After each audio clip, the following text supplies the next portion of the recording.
Okay बच्चों, तो successfully we have finished optics and now we are going to start our new topic, current electricity. Okay, तो current electricity, current पहले तो हमें समझने क्या होता है, what is current actually, electric current क्या है, what is electric current is, anyone wants to say something? Electric current है क्या? Yes, anyone?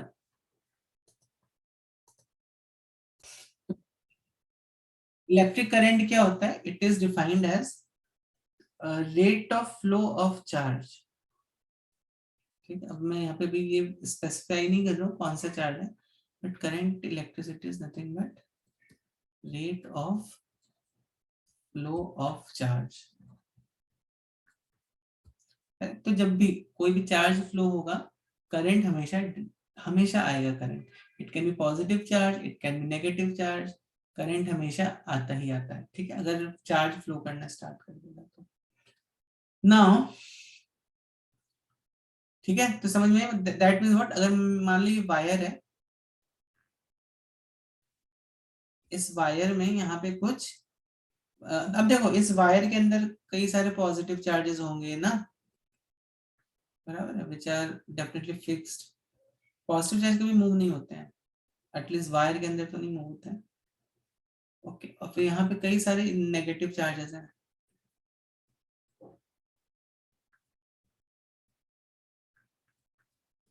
ठीक है, ओके, तो अब होता क्या है, जब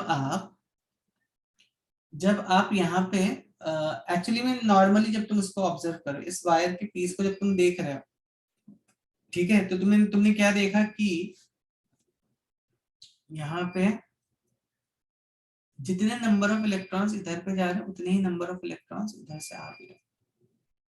ठीक है, जितने नंबर ऑफ इलेक्ट्रॉन्स यहाँ पे जा रहे हैं, अगर मान लो यहाँ पे 5 इलेक्ट्रॉन्स क्रॉस किए, तो यहाँ पे भी 5 इलेक्ट्रॉन्स क्रॉस करेंगे। Now in this scenario there is no rate of flow, is almost zero, क्योंकि बात तो वही होगी ना, यहाँ पे 5 गए, यहाँ पे 5 आए, तो it is like an equilibrium condition. ठीक है, now when I put across this wire some potential difference, जब मैं इस वायर के क्रॉस पोटेंशियल डिफरेंस लगा देता हूं, ठीक है, पोटेंशियल डिफरेंस,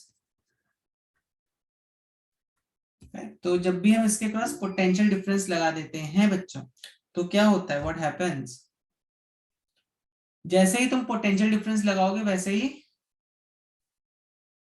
क्या होगा, charges starts to drift. Actually बहुत उनका जो मोशन रहता है ना, it's very very slow but still. अब अगर मान लो यहाँ पर हो सकता है, पॉसिबिलिटी हो सकती है कि यहाँ पर 8 इलेक्ट्रॉन्स मूव कर रहे हो, यहाँ पे हो सकता है 2 ही इलेक्ट्रॉन मूव यहाँ पे मूव कर रहे हो। तो देखो सार most of the electrons are moving in forward direction. ठीक है, तो मैं बताऊंगा पोटेंशियल डिफरेंस क्या होता है। ठीक है, समझ में आई बात की नहीं? Now here electrons starts to move and और यहाँ पे इलेक्ट्रॉन्स का फ्लो स्टार्ट हो, जिसी को हम बोलते हैं rate of flow of electrons, rate of flow of charge is same as potential difference, same as current. तो current is nothing but rate of flow of charge, या उसका रेट जब दिया जाता है तो आपको चीजों को टाइम से डिवाइड करना पड़ता है, तो I is equal to delta Q by delta T.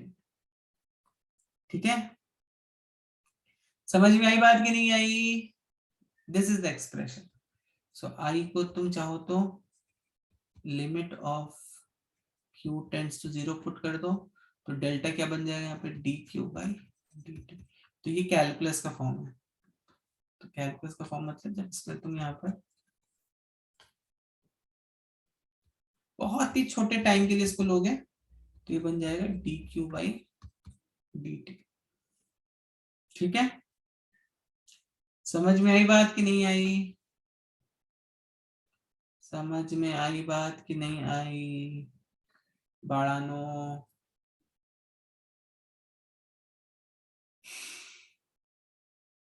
समझ में आई बात की नहीं आई सब बच्चों को? ठीक है,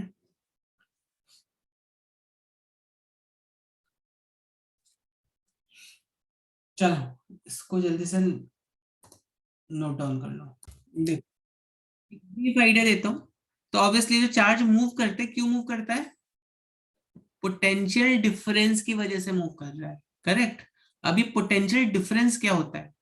तो उसके लिए हमें इलेक्ट्रिकल पोटेंशियल एनर्जी पहले समझना है, ठीक है, फिर हम पोटेंशियल समझ पाएंगे एंड देन हम पोटेंशियल डिफरेंस समझ पाएंगे। इसको थोड़ा सा हमें भी इलेक्ट्रोस्टैटिक से रिलेट करना पड़ेगा। मैं जैसे आपको 5 मिनट में ब्रीफ में बताता हूँ। जैसे फॉर एग्जाम्पल समझो, एक पॉजिटिव चार्ज है मेरे पास, ठीक है। अब मैंने एक दूसरा पॉजिटिव चार्ज लिया, इसको मैं इसके पास लेके आ रहा हूं, ठीक है। तो मुझे यहाँ पे क्या करना पड़ेगा? एक एक्सटर्नल फोर्स लगाना पड़ेगा, बराबर है। यहाँ पर मुझे एक एक्सटर्नल फोर्स लगाना पड़ेगा, ठीक है। I have to apply an external force over here. और इन अदर वर्ड्स, तो ये सपोज मैं इसको यहां से यहां तक लेके आया, तो मुझे इस पे कुछ वर्क डन करना पड़ेगा कि नहीं करना पड़ेगा बच्चों? इस चार्ज पे करना पड़ेगा कि नहीं करना पड़ेगा? Yes, no? दैट मीन्स जो भी एजेंट रहेगा, agent has to do work in this case. Agent has to do work in this case. मतलब ठीक है, वैसे तो दूर भी लेके जाएंगे तो भी we have to do some, but point is आपको थोड़ा देखो पुश करना पड़ेगा इस चार्ज को इधर पे, ठीक है, करेक्ट। बट अभी मुझे बताओ, अभी सपोज इस चार्ज को यहां से यहां पर आना है, तो पहले यहां से यहां जा रहा था, अब इसको जब यहां से आना है, तब क्या तुम्हें कुछ वर्क डन करना पड़ेगा? तुम नहीं भी करोगे कुछ वर्क, ठीक है, तुम नहीं भी कुछ वर्क करोगे, तो भी हम तो भी अपने आप से इधर से it can move from this point to this point, automatically it will move. Automatically in the sense कि यहाँ पे ये जो चार्ज है, इसकी इलेक्ट्रिक फील्ड के कारण this positive charge will move from this point to this point. बरोबर है? बरोबर है कि नहीं? बरोबर है ना? ओके। तो अब देखो यहां पर क्या हुआ, हमने एजेंट ने वर्क किया और इसको इसने इस पोजीशन पर लाके रख दिया। तो जब भी हमेशा याद याद रखो इस चीज को, इस कंसेप्ट को याद रखो, जब भी हम किसी भी सिस्टम में वर्क डन करते हैं, ओके, व्हाट हैपेंस, उसकी पोटेंशियल एनर्जी बढ़ जाती है। अगर एक्सटर्नल एजेंट किसी भी सिस्टम में वर्क डन कर रहा है तो उसकी पोटेंशियल एनर्जी बढ़ जाती है। आपने देखा होगा अर्थ की सरफेस से जब तुम किसी चीज को ऊपर h हाइट तक लेके जाते हो, तो बोलते ना यहाँ पे इसकी potential energy greater as compare to here. क्यों हम बोले यहाँ पे पोटेंशियल एनर्जी ग्रेटर है? क्योंकि हमने इसको यहाँ से यहाँ तक लाने के लिए हमने कुछ इसमें वर्क डन किया होगा। देन ओनली वी कैन से कि इसकी पोटेंशियल एनर्जी अभी ग्रेटर है। Okay, I hope you are able to understand this concept of potential energy. Correct ना बच्चों? ठीक, ओके। तो अब ये तो होगी पोटेंशियल एनर्जी। तो आपने इसका फॉर्मूला देखा होगा, पोटेंशियल एनर्जी का जो फॉर्मूला होता है वो ये होता है, U is equal to half, sorry half नहीं होता है,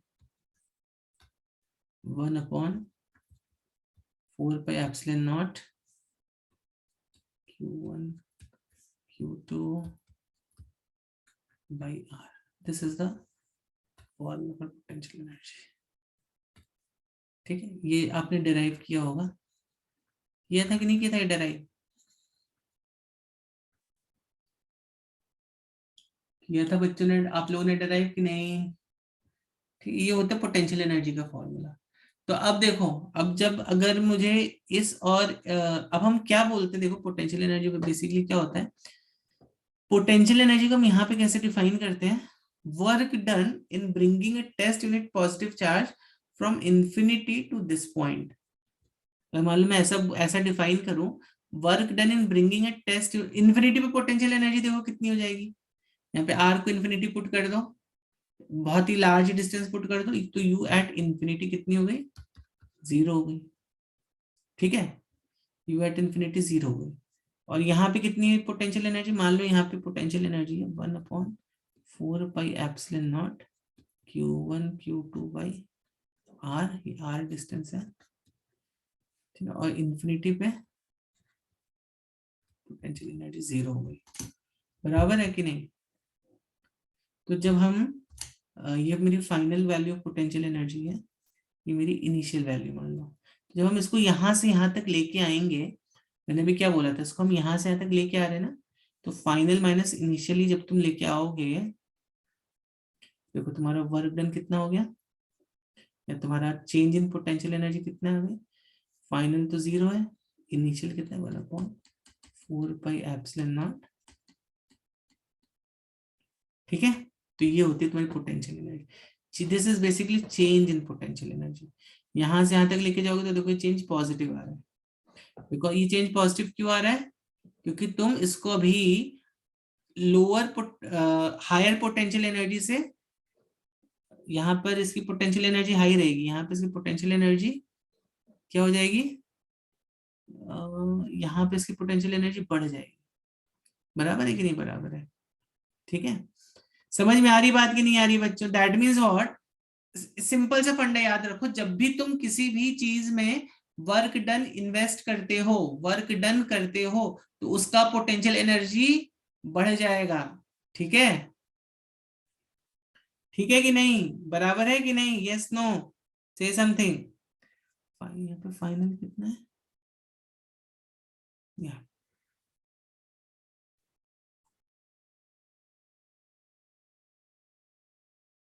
ओ आई एम सॉरी, यहाँ पे इनिशियली, एक सेकंड मैंने यहाँ पे उल्टा लिख दिया, एक्चुअली ये फाइनल पोजीशन है मेरी, ये इनिशियल पोजीशन थी, I am sorry for this. ये देखो ये मेरी इनिशियल पोजीशन थी और ये मेरी फाइनल पोजीशन, तो इसमें यहाँ पे जो पोटेंशियल एनर्जी आएगा ना, वो तुम्हारा आ जाएगा दिस दिस -0, करेक्ट। ये पूरा final potential energy minus initial potential energy which was 0, ठीक है। समझ में आई बात की नहीं आई, तो हमेशा ध्यान रखो, जब भी तुम किसी भी सिस्टम में वर्क डन करते हो, वर्क डन पुट करते हो, तो क्या होती है, उसकी जो पोटेंशियल एनर्जी होती है वो उसकी इंक्रीज होती है, ठीक है। You can take any example, तुम देखो, तुम रबर बैंड को खींचते हो या स्प्रिंग को खींचते हो, तो उसमें भी तुम वर्क डन कर रहे हो ना, external agent is doing some work, तो उसकी पोटेंशियल एनर्जी इंक्रीज हो जाएगी, ठीक है, ठीक है, यस नो कुछ बोलिए बच्चों, ओके। कितने बच्चों को ये कंसेप्ट समझ में आया पोटेंशियल एनर्जी का, कितने बच्चों को पोटेंशियल एनर्जी का ये कंसेप्ट समझ में आया। तो जनरली हम पोटेंशियल एनर्जी को कैसे डिफाइन करते हैं, इन्फिनिटी से जब हम उस किसी भी चार्ज को लाके उस पॉइंट पे रख देंगे, तो हमने कितनी एनर्जी स्पेंड करी होगी, so that is basically potential energy of that point. तो अगर आपको कोई पूछे कि इस वाले चार्ज और इस वाले चार्ज की पोटेंशियल एनर्जी क्या है, तो आपको क्या समझना है कि इन्फिनिटी से उसको यहां तक लाने में मुझे कितना वर्क डन करना पड़ा, that is my potential energy. तो इन्फिनिटी पे तो हमेशा तुम्हें याद है, इन्फिनिटी पे पोटेंशियल एनर्जी कितनी होती है, 0 होती है। यहाँ पे देखो पोटेंशियल एनर्जी कितनी हो जाएगी, यहाँ पे पोटेंशियल एनर्जी मान लो यहाँ पे 1/4 pi epsilon not Q1 Q2 by r हो गई, ठीक है। तो final minus this thing, this -0, ठीक है। तो यहाँ पे पोटेंशियल एनर्जी हमेशा पॉजिटिव रहती है। Now if I take positive and negative का केस, ठीक है, अब मान लो अब पॉजिटिव नेगेटिव की भी इंफिनिटी पे 0 ही होगी पोटेंशियल एनर्जी।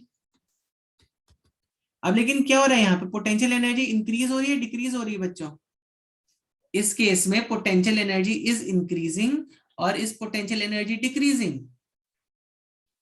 इस केस में क्या हो रहा होगा, सपोज तुम एक निगेटिव चार्ज को यहां से यहां तक लेके आए, तो पोटेंशियल एनर्जी इंक्रीज होगी या डिक्रीज होगी, बच्चों जल्दी से बताओ, पोटेंशियल एनर्जी इंक्रीज होगी या डिक्रीज होगी,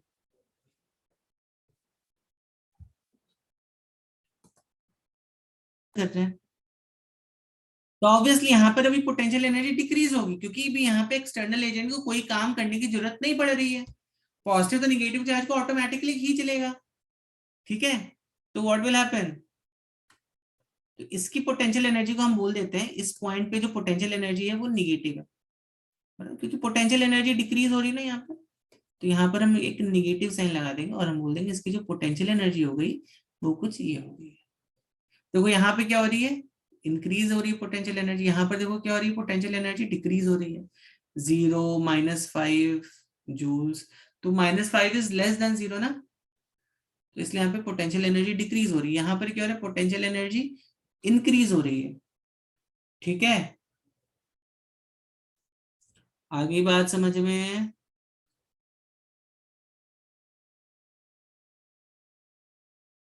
यस,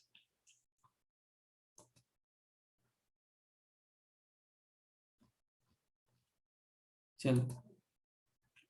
तो अब हमने इस पॉइंट पे पोटेंशियल एनर्जी निकाली, अब हम देखो, अब पोटेंशियल एनर्जी क्या होती है बच्चों, जैसे जस्ट लाइक आपने पढ़ा होगा electric field, correct, you know something about electric field. Electric field क्या होता है, कौन बताएगा, क्या होती है इलेक्ट्रिक फील्ड, पढ़ा है ना आपने इलेक्ट्रोस्टैटिक्स में, बताओ जल्दी से, क्या होता है इलेक्ट्रिक फील्ड। इलेक्ट्रिक फील्ड बच्चों क्या होता है, ई को हम कैसे डिफाइन करते हैं, F by Q naught, Q से, in fact F by Q naught. Q naught को क्या बोलते हो, कौन बच्चा बताएगा, क्यू नॉट को क्या बोलते हैं, क्या बोलते हैं क्यू नॉट को, जल्दी, रिवाइज नहीं किया इलेक्ट्रोस्टैटिक्स आप लोगों ने लगता है। क्यू नॉट को बोलते हैं टेस्ट यूनिट पॉजिटिव चार्ज, बराबर है, टेस्ट यूनिट पॉजिटिव चार्ज, ठीक है ना, ओके। तो अब यहाँ पे बेसिकली होता है कि यहाँ पे एक पॉजिटिव चार्ज रख दो, यहाँ पे टेस्ट यूनिट पॉजिटिव चार्ज रख दो, तो ये जितना भी फोर्स एक्सपीरियंस करेगा, this force divided by this test unit positive charge gives us electric field at this point, ठीक। नाउ टेल मी, अगर मैं इलेक्ट्रिक फील्ड को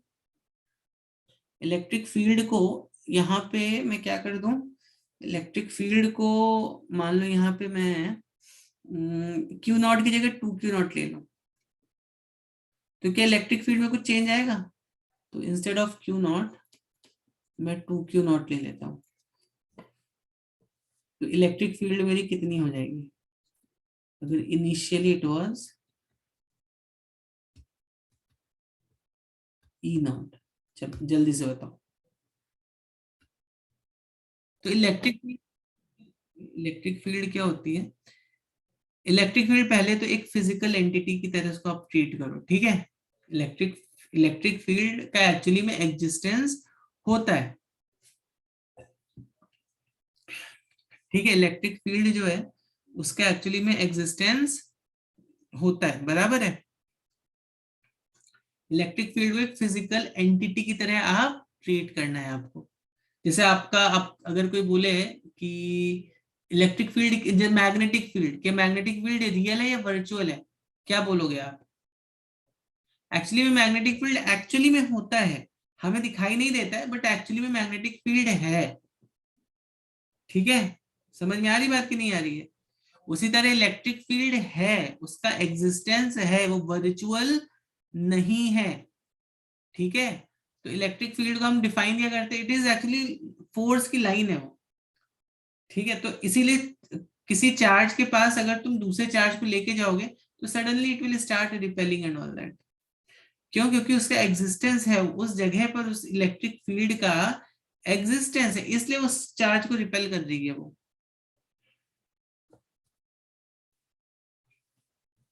ठीक है, ठीक है कि नहीं,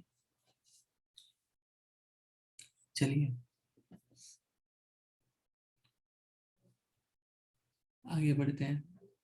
तो मैं बोल रहा था कि इलेक्ट्रिक फील्ड बेसिकली क्या होता है, अगर मान लो इस पॉइंट, देखो आपको समझाने की कोशिश करता हूँ मैं, अगर मान लो तुमने एक चार्ज लिया, ठीक है, अब तुमने इलेक्ट्रिक फील्ड को तुम ऐसे रिप्रेजेंट करते हो, पॉजिटिव चार्ज चार्ज तुमने देखोगे इलेक्ट्रिक फील्ड ऐसे जा रही है, तो ये फील्ड लाइंस होते क्या है वैसे, इनको कैसे प्लॉट कैसे करोगे तुम, यहाँ पर एक पॉजिटिव चार्ज ले लो, और इस पॉजिटिव चार्ज पे जो फोर्स लग रहा होगा उसको तुम क्यू नॉट से डिवाइड कर दो, इस चार्ज से डिवाइड। ऑब्वियसली अब अगर सपोज ये 1 कूलम का है तो ये चार्ज छोटा होना चाहिए, मतलब ये चार्ज 5 कूलम का नहीं हो जाना चाहिए, तो फिर इसकी इलेक्ट्रिक फील्ड डिस्टॉर्टेड हो जाएगी। तो ये चार्ज जो है वो almost like 0.001 coulomb, 1 micro coulomb ऐसा हो जाना चाहिए कुछ तो। ठीक है, तो अब मान लो मैंने 1 माइक्रो कूलम का लिया force, force F by Q not, ठीक है, बराबर है।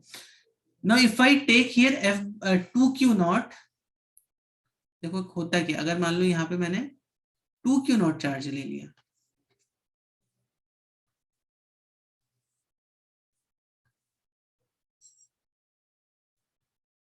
ठीक, 2 क्यू नॉट चार्ज ले लिया, तो यहाँ पे जो फोर्स है ना वो 2F हो जाएगा, और यहाँ पे जो इलेक्ट्रिक फील्ड है E, ये हो जाएगी 2F by 2Q0। Electric field is F by Q0, ठीक है, बराबर है बच्चों? यस नो काहीतरी बोला।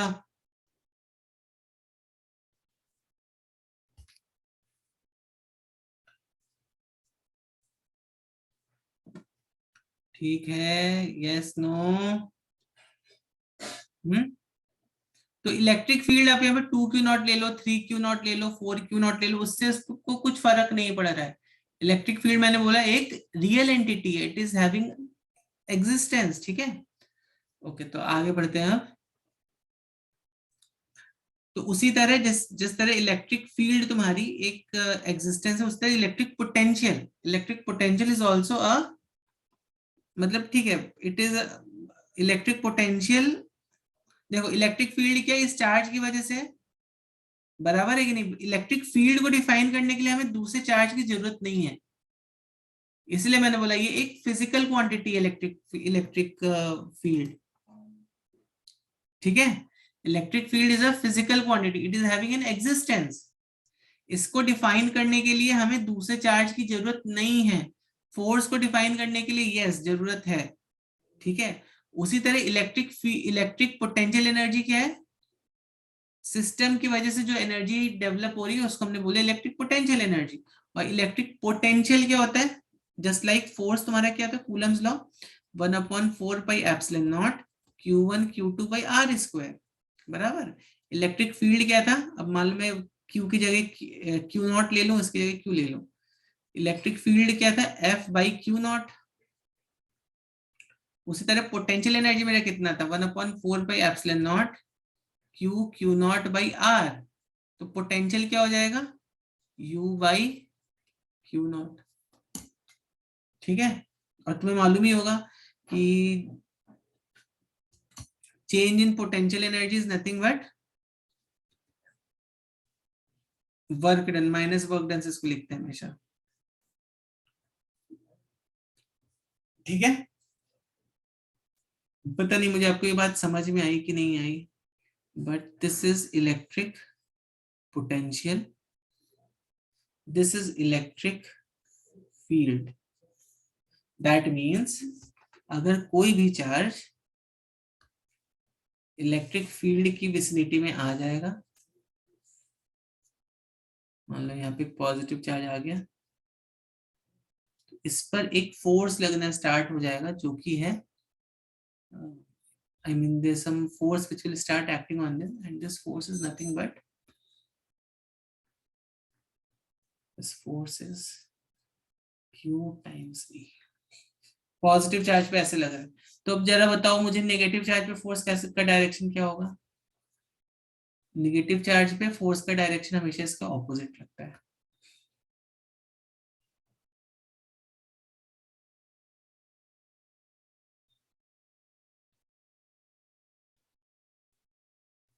ठीक है। आई होप आप बच्चों आपको इतनी बात समझ में आ गई होगी। okay. Purpose for telling you about this electric field and electric potential क्या था कि सपोज मेरे पास एक ये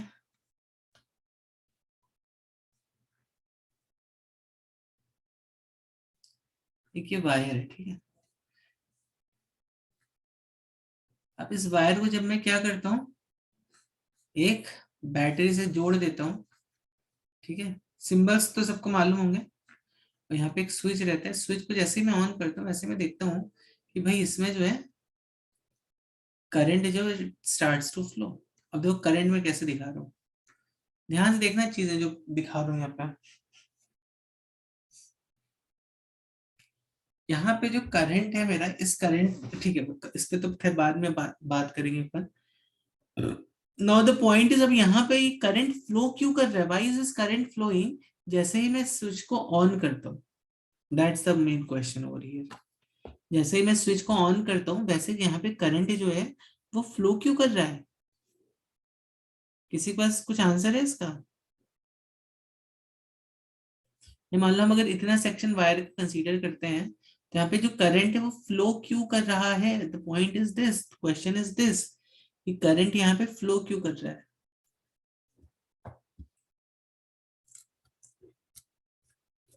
बताइए क्यों फ्लो कर रहा है करंट?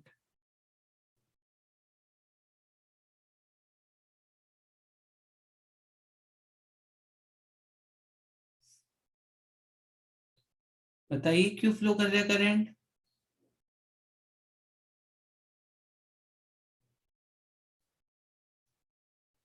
करंट इसलिए फ्लो कर रहा है क्योंकि इसके अक्रॉस अभी हमें क्या, हमने क्या दे दिया, देखो अभी आपने देखा कि इलेक्ट्रिक फील्ड लाइंस के, लाइंस में जब भी कोई चार्ज उसके कोई कांटेक्ट में आता है, देखो इलेक्ट्रिक फील्ड लाइंस के कांटेक्ट में जब भी कोई चार्ज आता है तो क्या होता है, इट स्टार्ट्स टू मूव।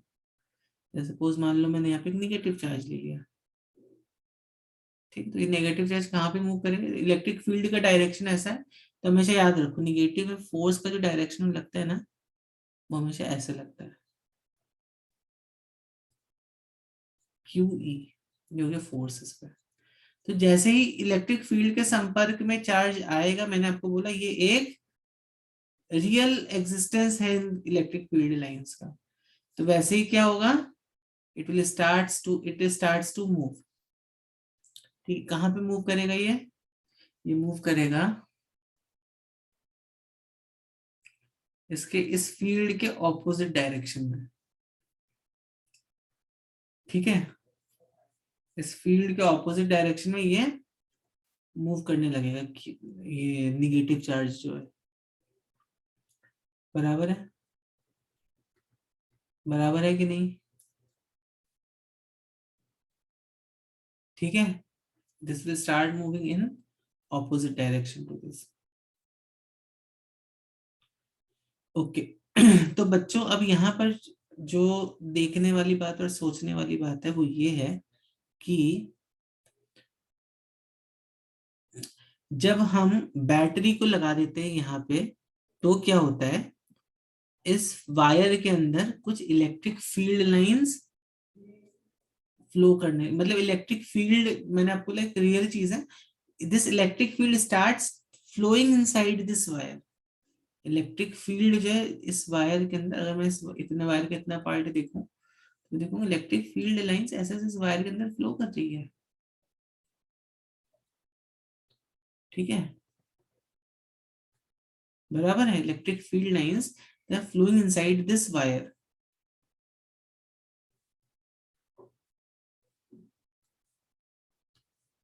ठीक है।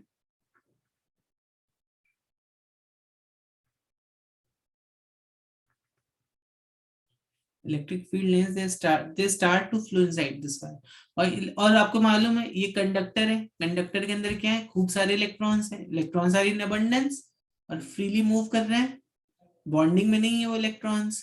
तो क्या होगा, जो फ्री इलेक्ट्रॉन्स हैं they will start to drift now. Drift मतलब क्या हो गया, अब यहाँ पे मान लो कोई इलेक्ट्रॉन है तो इट विल धीमे धीमे खिसकने लगेगा वो इधर पे, क्योंकि बहुत सारे इलेक्ट्रॉन्स है ना। तो मान लो कोई इलेक्ट्रॉन यहाँ पे तो ऐसे इधर पे गया, फिर दूसरे इलेक्ट्रॉन से टकरा गया है ना, तो यहाँ पे गया, यहाँ पे तीसरे इलेक्ट्रॉन था यहाँ पे गया, तो यहाँ पर गया वो, ठीक है। यहाँ पे दूसरे इलेक्ट्रॉन था यहाँ पर गया फिर। तो क्या होगा, बेसिकली इलेक्ट्रॉन एकदम ऐसे धीरे, आपका इसका मोशन देखोगे तो तुम्हें लगेगा ये इलेक्ट्रॉन अभी यहाँ था फिर यहाँ पर है, वो धीमे धीमे मूव कर रही है, बहुत तेजी से मूव नहीं करता है। तेजी से मूव क्यों नहीं कर सकता? क्योंकि बहुत सारे इलेक्ट्रॉन्स है ना, तो समझ लो कंडक्टर्स के अंदर तो इलेक्ट्रॉन्स का ट्रैफिक जैम ही लग गया है, ठीक है। तो आपने देखा होगा ट्रैफिक जैम में कैसे गाड़ियां एकदम धीरे धीरे मूव करती हैं, वैसे ही इलेक्ट्रॉन्स मूव करते हैं एकदम धीरे धीरे। देखा होगा ना तुमने कभी, बहुत हाईवे पे बहुत जाम, बहुत बड़ा जाम लग गया, तो फिर आगे से ट्रक 1 मीटर खिसकता है, फिर बाकी के जब जितने भी पीछे के उसके जो व्हीकल 1 1 मीटर खिसक रहे हैं ऐसे ऐसे। तो इलेक्ट्रॉन्स भी एक्चुअली वैसे ही मूव कर रहे हैं क्योंकि बहुत सारे अबंडेंस ऑफ इलेक्ट्रॉन्स है कंडक्टर्स के अंदर, ठीक है। समझ में आ गई बात सब बच्चों को? समझ में आ गई बात कि नहीं आ गई? यस नो गायत्री बोला बच्चों। यस। हम्म,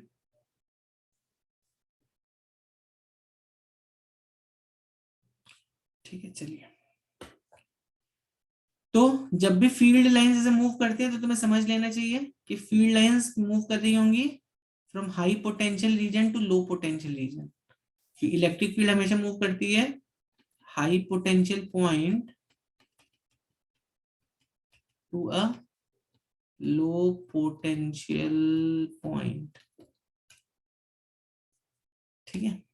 तो या तो तुम बोल दो भाई इलेक्ट्रिक फील्ड लाइंस इसके अंदर सेट हो गई हैं, या जैसे तुमने बचपन में पढ़ा होगा करेक्ट, जैसे मान लो वायर है, यहाँ पे यहाँ पे चार्जेस क्यों मूव कर रहे हैं? Because this point is at, यहाँ पे करंट आई मूव कर फ्लो हो रहा है, करेक्ट। तो आई करंट क्यों फ्लो हो रहा होगा इस वायर में? Because this point is at higher potential and this point is at lower potential, ऐसे भी आप बोल सकते हो।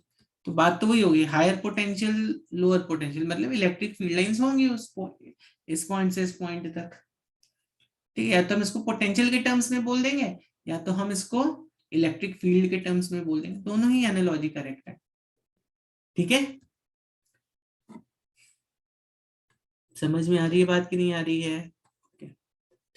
नाउ ये जो आप एरो देख रहे हो इनको बोलते हैं बच्चों कन्वेंशनल करंट। क्या बोलते हैं? इसको बोला जाता है conventional current. What is this conventional current?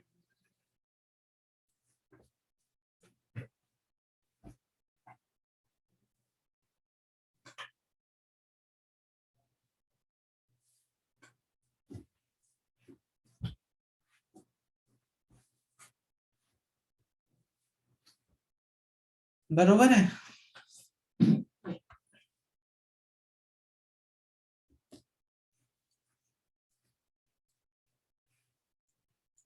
बरोबर है बच्चों, कन्वेंशन। अब व्हाई वुड वी से इट कन्वेंशनल करंट? तो जस्ट एक कन्वेंशन है इसलिए इसको कन्वेंशनल करंट बोलते हैं। तो जब भी हम, जैसे सपोज यहाँ पे तुमने रेजिस्टेंस दिखाया, I hope you know the symbols, ठीक है। तो यहाँ पे तुमने एक बैटरी दिखा दी, बैटरी का खुद का इंटरनल रेजिस्टेंस होगा, ठीक है। फिर यू हैव अ स्विच, जैसे तुम स्विच को बंद करते हो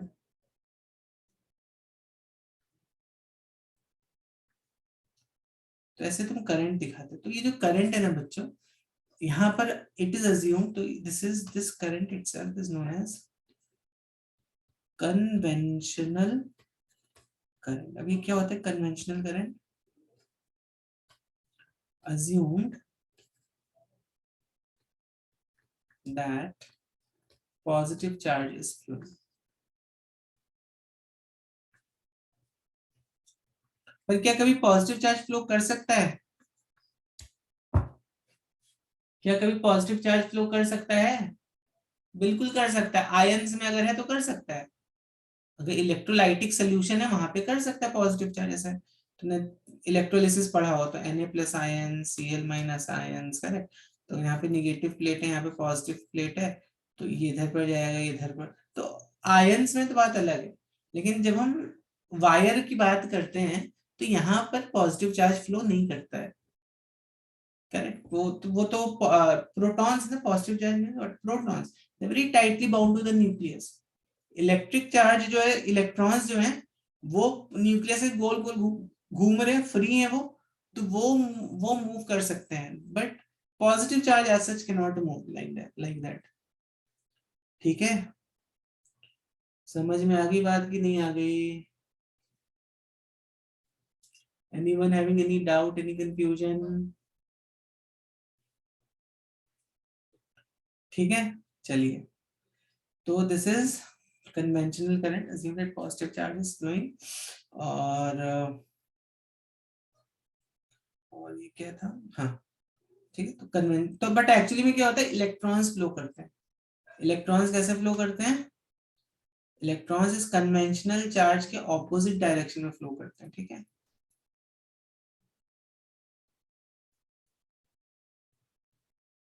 this is the flow of electrons.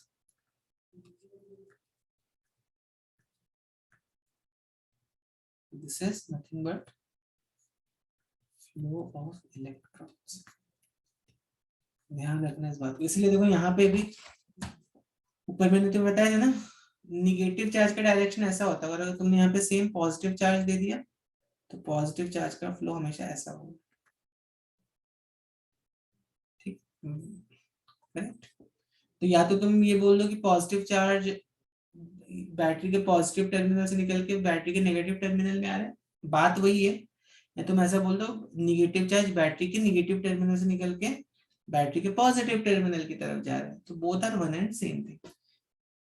ठीक है, बराबर है कि नहीं?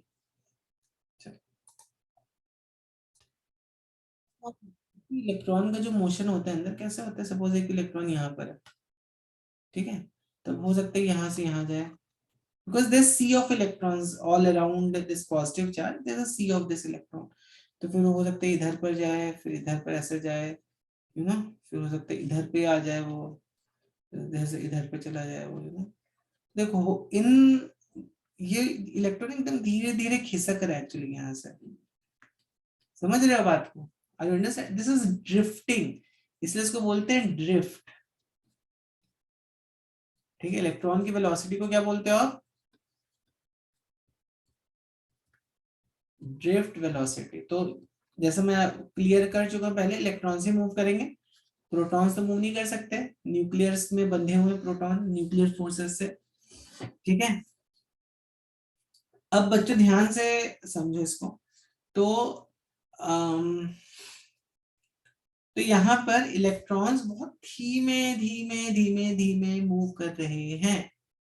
ठीक है, इसको हम ड्रिफ्ट वेलोसिटी या ड्रिफ्ट स्पीड जो बोलना है बोल दो। ठीक, करेक्ट। नाउ लेट्स से कि भाई मेरा ये जो वायर है इसमें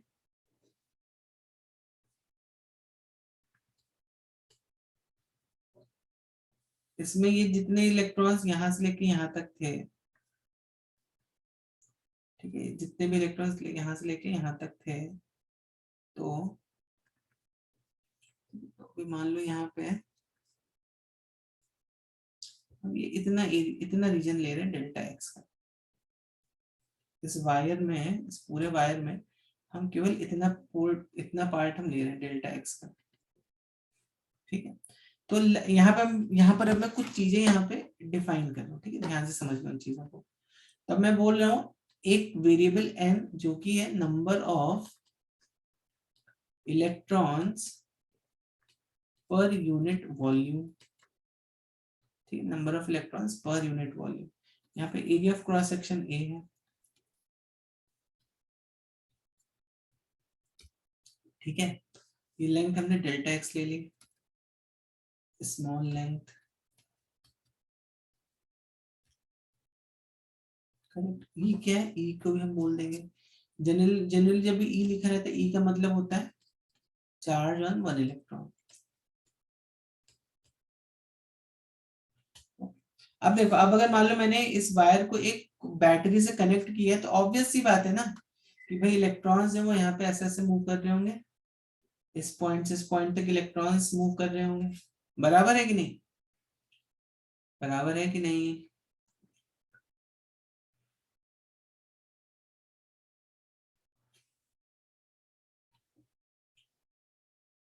बराबर है कि नहीं बराबर है?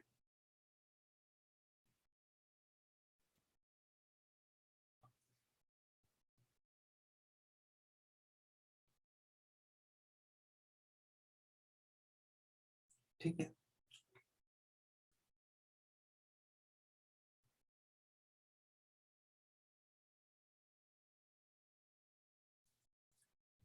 चलो तो अब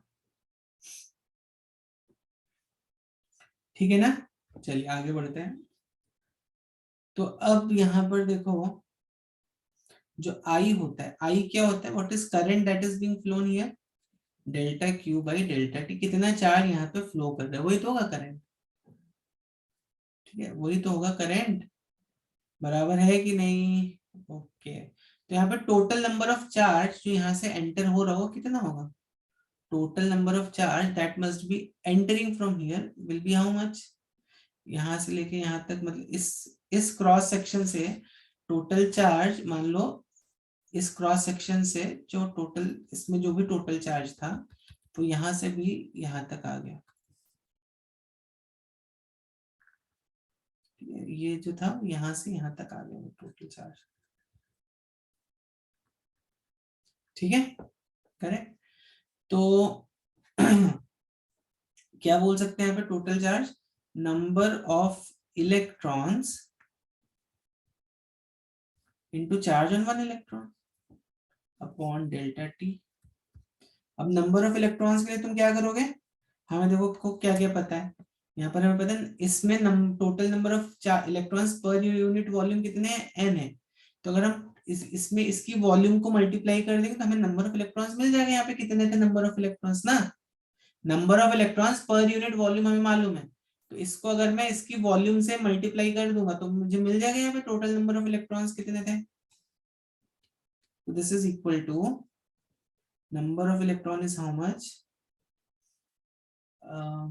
n a into delta x, n a into delta x into e upon delta T, ये हो गया करंट। अब देखो delta X by delta T को हम क्या बोल सकते हैं, drift velocity of the electrons. Electrons यहाँ से पूरे या इस वॉल्यूम में माइग्रेट कर गए हैं, ठीक है, कितने टाइम में, डेल्टा टी में, तो हम इसको बोल सकते हैं ना भाई ये इलेक्ट्रॉन्स की ड्रिफ्ट वेलोसिटी है, सारे के सारे इलेक्ट्रॉन्स यहाँ पे माइग्रेट करके इस वॉल्यूम से इस वॉल्यूम तक ना, तो delta X by delta T can be taken as drift velocity of electron, N A V E is I. So I को आप ऐसे भी लिख सकते हो, I is nothing but N E A V D, यहाँ पर सारे सिंबल्स के टर्म्स आपको पता है, V D here is drift velocity.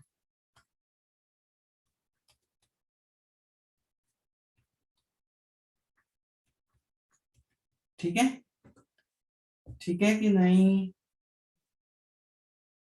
इसी तरह भी something called is current density. Current density क्या होता है, what is current density?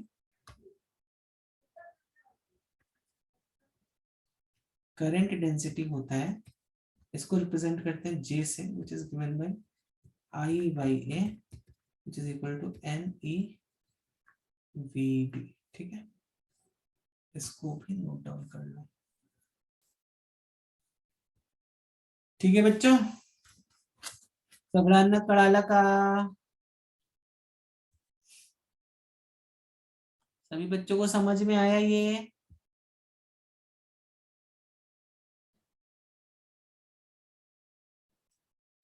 Please make a note of Ohm's law क्या होता है बच्चों,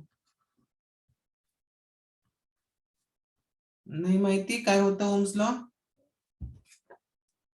नहीं पढ़ा है आपने, 10th में नहीं पढ़ा है Ohm's law? Yes, V is equal to IR, good, but V is equal to IR is not Ohm's law.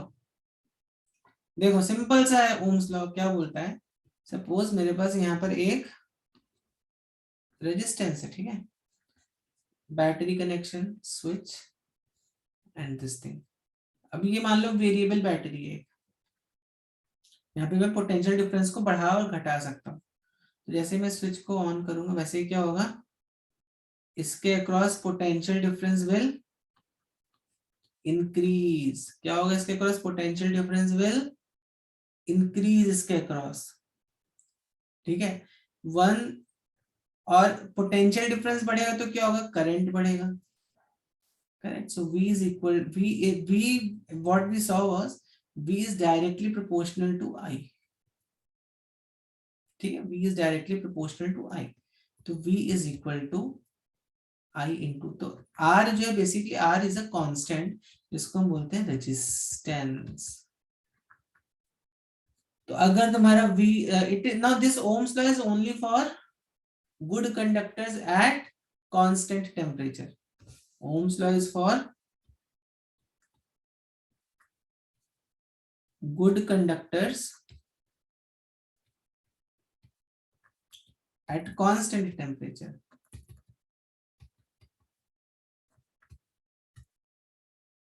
Yes, ठीक है, और ये भी इंपॉर्टेंट है, गुड कंडक्टर्स। हर कोई चीज ओम्स लॉ, हर कोई मटेरियल ओम्स लॉ नहीं फॉलो, हर किसी मटेरियल के लिए ओम्स लॉ फॉलो नहीं होता है।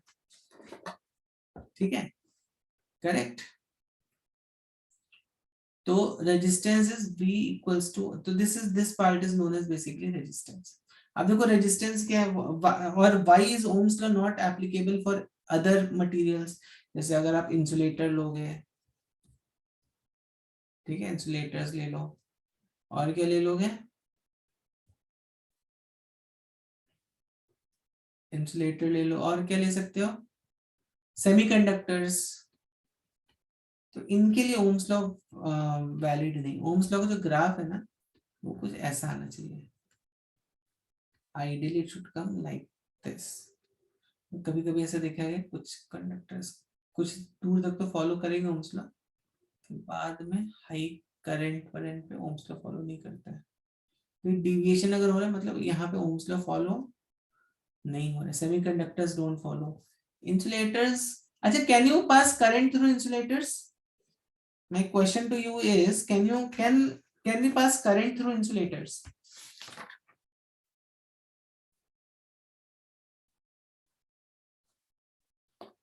Can we pass current through insulators? No. नहीं पास कर सकते हो? No, sir. कर सकते हैं एक्चुअली, बट उसके लिए बहुत हाई पोटेंशियल डिफरेंस लगेगा। ठीक है, एक बहुत हाई पोटेंशियल डिफरेंस पे आप इंसुलेटर्स के क्रॉस भी करंट पास कर सकते हो।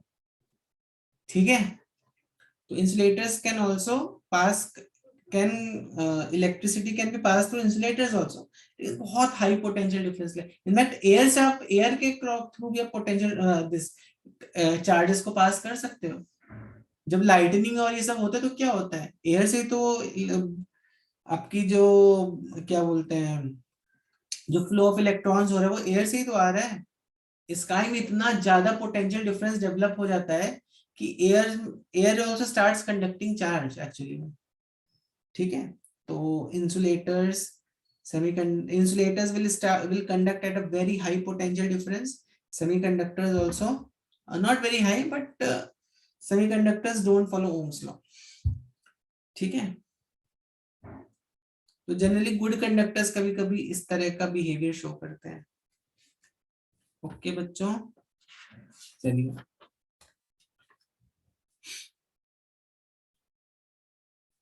ओके, तो अब हम थोड़ा एक रेजिस्टिविटी का एक रिलेशन देखेंगे। रेजिस्टेंस का जो अपना रिलेशन है ना, रेजिस्टेंस जो रहता है आपको रो एल बाई ए आता है।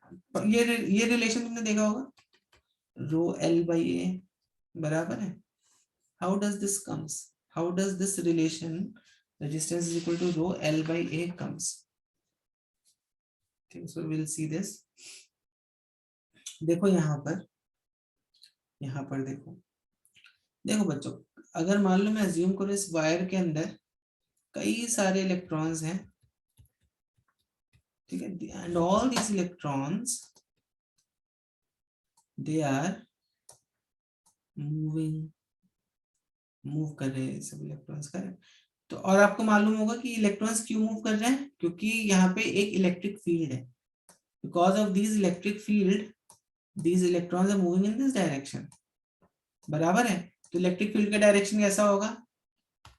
इलेक्ट्रिक फील्ड का जो डायरेक्शन है वो कुछ ऐसा होगा.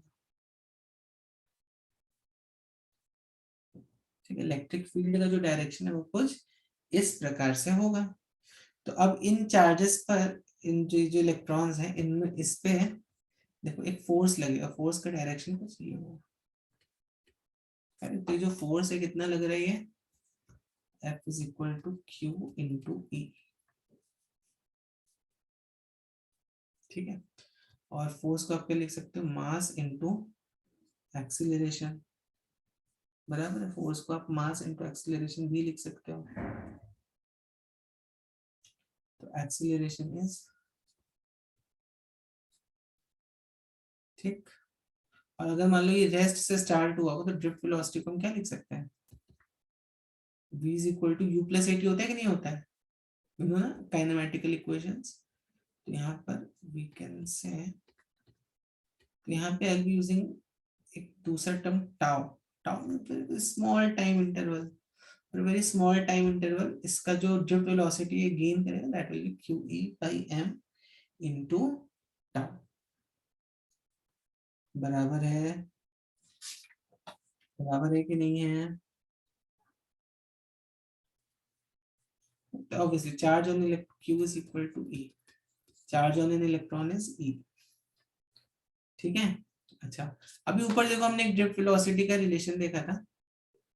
ड्रिफ्ट वेलोसिटी को हम यहाँ से ये भी तो लिख सकते हैं J अपॉन एनी. J क्या है तुम्हारा? करंट डेंसिटी है. तो ड्रिफ्ट वेलोसिटी को we can write from this expression as J upon N E. तो यहाँ पे जल्दी जल्दी हम सब वैल्यूज पुट कर देंगे. J upon NE is equal to QE by M into tau. बराबर. ठीक. तो यहाँ से देखो या एक्चुअली इसको Q को हम E लिख देंगे. Q की जगह में राइट हियर E. ठीक. तो इलेक्ट्रिक E देखो यहाँ से कितना आ गया. E की जो वैल्यू है वो आ गई M NE square times NE नहीं NE स्क्वायर टाउ आ जाएगा यहाँ पे. ये तो ऑलरेडी है.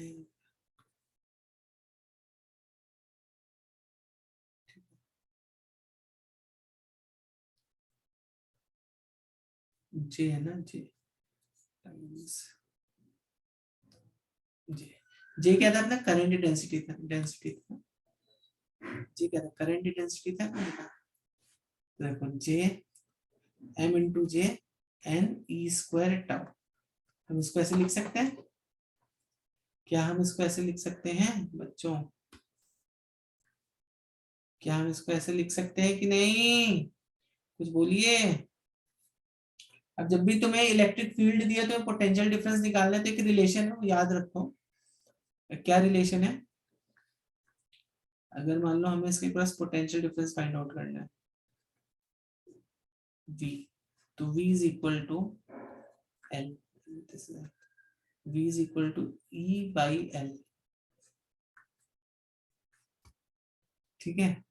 ये एक रिलेशन है, आप याद रखो. कैसे आता है, क्यों आता है, इसको हम बाद में डिस्कस करेंगे. बट अभी फॉर टाइम भी अभी आप इस रिलेशन को यू कैन जस्ट रिमेम्बर.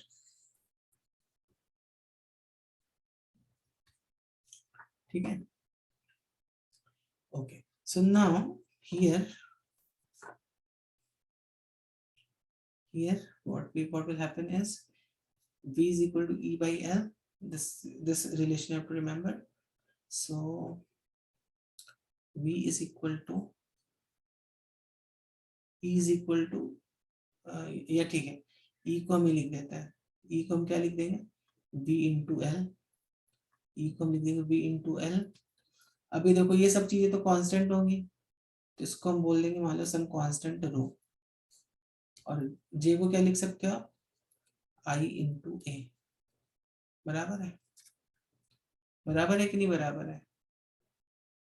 और देखो V बाई आई अभी हम देख चुके हैं, V बाई आई क्या होता है?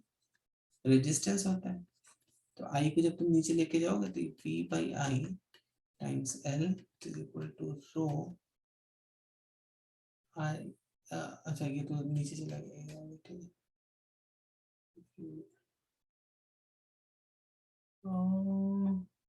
एक सेकंड यहाँ पे कुछ गड़बड़ तो नहीं हो गई है?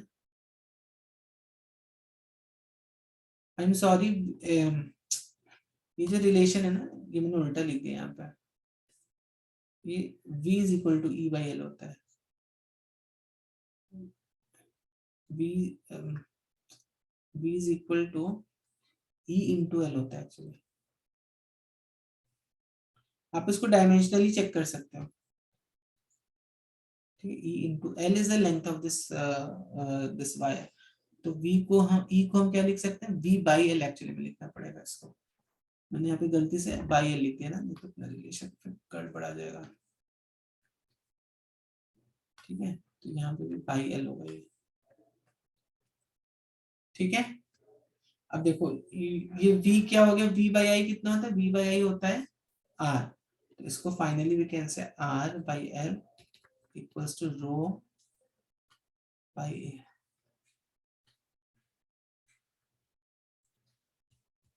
तो R को आप क्या लिख सकते? रेजिस्टेंस को आप क्या लिख सकते हो? रो एल बाई। अब देखो ये जो टर्म है, ये वाला टर्म, यहाँ पर देखो m mass is constant, n is constant, e is constant और टाउ भी कांस्टेंट है। अगर ये सब चीजें कांस्टेंट है तो आपको नहीं लगता रो भी कांस्टेंट होगा? and this row is known as resistivity,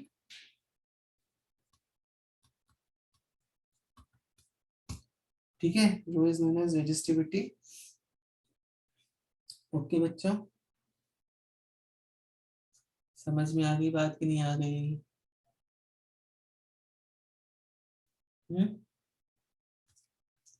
ये रिलेशन भी आपने पढ़ा होगा। और ये किसी भी पैरामीटर पे डिपेंड नहीं करती, वायर का शेप कैसा है, लेंथ कितना है, ये सब चीजों पे डिपेंड नहीं करते। It is constant for a material, rho is constant for a material,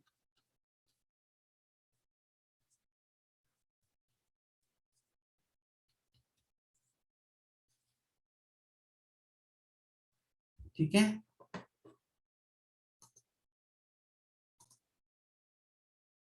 तो अब जो कुछ मटेरियल्स जो हैं जो ओम्स लॉ फॉलो नहीं करते हैं, ठीक है, तो व्हाट अबाउट देयर रेजिस्टेंस? मान लो कोई, जैसे आप सेमीकंडक्टर्स का ग्राफ देखोगे तो कभी कभी सेमीकंडक्टर्स का ग्राफ कुछ ऐसा आ जाता है, ठीक है। तो यहाँ पर देखो इस पॉइंट पे, इस पॉइंट पे ना एक टेंजेंट ड्रॉ कर दो।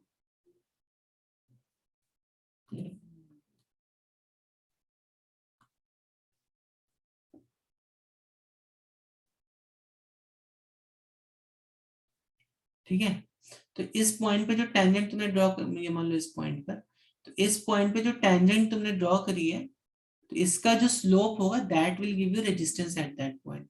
मान लो V और I कैरेक्टरिस्टिक्स तुमने किसी भी डिवाइस का बनाया, V कैरेक्टरिस्टिक्स मतलब सिंपल है, V और I को डिफरेंट डिफरेंट वैल्यूज पे प्लॉट कर दो बस, ठीक है ना। समझ रहे हो कि नहीं? तो तुम क्या देखोगे कि यहाँ पर V और I ऐसे वेरी कर रहा है, ठीक। तो जिस भी पॉइंट, तो यहाँ पर बेसिकली क्या हो रहा है, रेजिस्टेंस हर पॉइंट पे चेंज हो रहा है। अगर तुम्हें V और I का ग्राफ अगर ऐसा दिखाई दे रहा है ना, तो इसका मतलब समझ लेना कि उसका जो रेजिस्टेंस है वो हर पॉइंट पे चेंज हो रहा है। तो तुम एक स्मॉल पार्ट के लिए रेजिस्टेंस निकाल सकते हो, इतने पार्ट के लिए, फिर इतने पार्ट के लिए, ठीक है, फिर इतने पार्ट के लिए, ठीक है। समझ में आ रही बात कि नहीं आ रही है? तो लिख लो, इसको बोलते हैं, इस टाइप के ग्राफ्स को बोलते हैं dynamic resistance given by dv by di या delta v by for a small portion of a graph,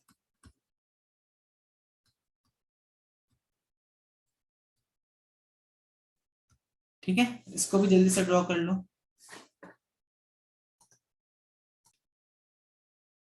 बस बच्चे बताइए पावर क्या होता है? What is power? मालूम है पावर क्या होता है? पढ़ा है ना मैकेनिक्स में हमने। आपके एग्जाम अभी टेस्ट भी है, upcoming test, work energy power. Yes, बताइए क्या होता है पावर का फॉर्मूला? हो कि नहीं हो बच्चों? कि मैं यहाँ पे बस पढ़ा रहा हूँ दीवारों को? है सर। एफ क्या? एफ इंटू वी, या that is also one formula. या बेसिक फॉर्मूला क्या होता है? Delta, this is the basic formula for power. ठीक है, this is a basic formula for power. चलो, अब हमें क्या मालूम है, जो भी वर्क डन होता है, अगर सपोज बेसिकली देखो सर्किट में क्या हो रहा होगा, just try to understand what's happening inside a circuit. तो सर्किट को जैसे तुम स्विच ऑन कर दोगे वैसे ही क्या होगा, current will starts, this current starts to flow from this point to this point. ठीक है, and then from it will go from here to here like this. तो भाई इस इन इन इन जो भी चार्ज पार्टिकल्स होंगे, इलेक्ट्रॉन्स तो ऑब्वियसली ऐसे मूव हो रहे होंगे। तो इन इलेक्ट्रॉन्स को एनर्जी कौन दे रहा है? इन इलेक्ट्रॉन्स को मूव करने के लिए एनर्जी कौन दे रहा है बच्चों? यस बताओ, कौन दे रहा है? बैटरी तो दे रही होगी energy, because of some potential difference ही तो इन इलेक्ट्रॉन्स को एनर्जी मिल रही होगी। बराबर है कि नहीं बराबर है? और ऊपर देखो मैंने एक रिलेशन डिफाइन किया था, अगर तुम्हें याद होगा तो,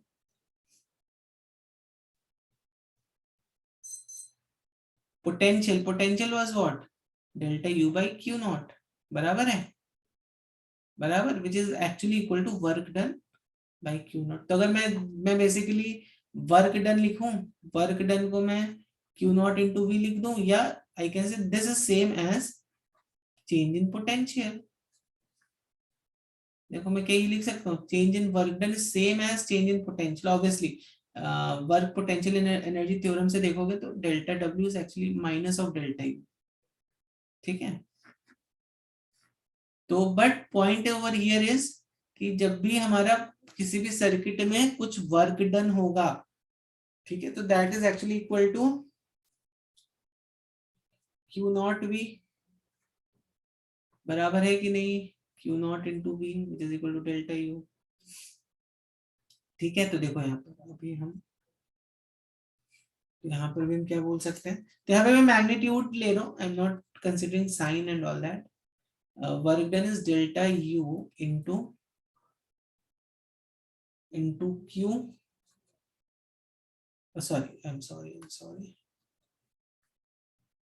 delta U which is equal to v into delta Q, potential into delta Q. ठीक है, अब चार्ज को क्या लिख सकते हो? बराबर है ना, v is equal to W by Q naught which is equal to u by Q. दोनों भी एक ही चीज है, बस यहाँ पे एक माइनस साइन आ जाता है। एनीवेज, तो देखो वर्क डन को हम क्या लिख सकते हैं, v इंटू डेल्टा क्यू लिख सकते हैं। लिख सकते हैं कि नहीं लिख सकते हैं? ठीक है, अब इस पूरे एक्सप्रेशन को t से डिवाइड कर दीजिए।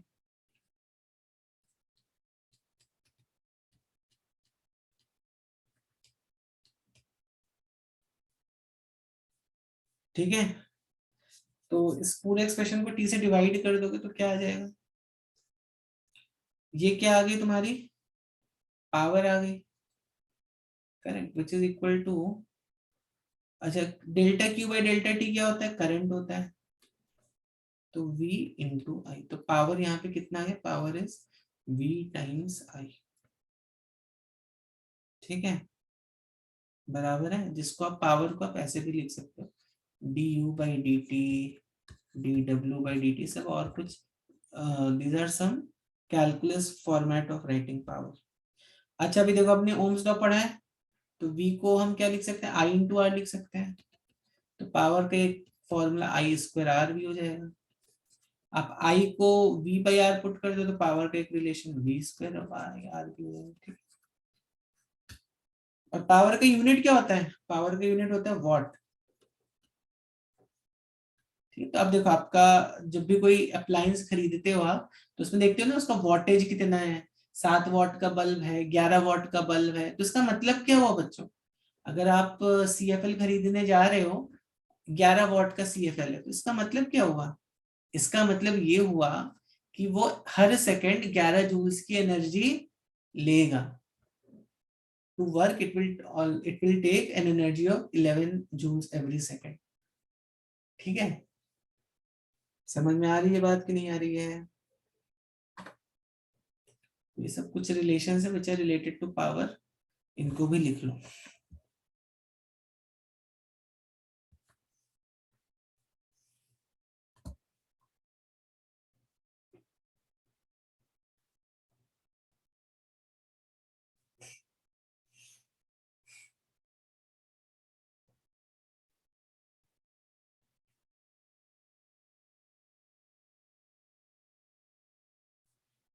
ठीक है।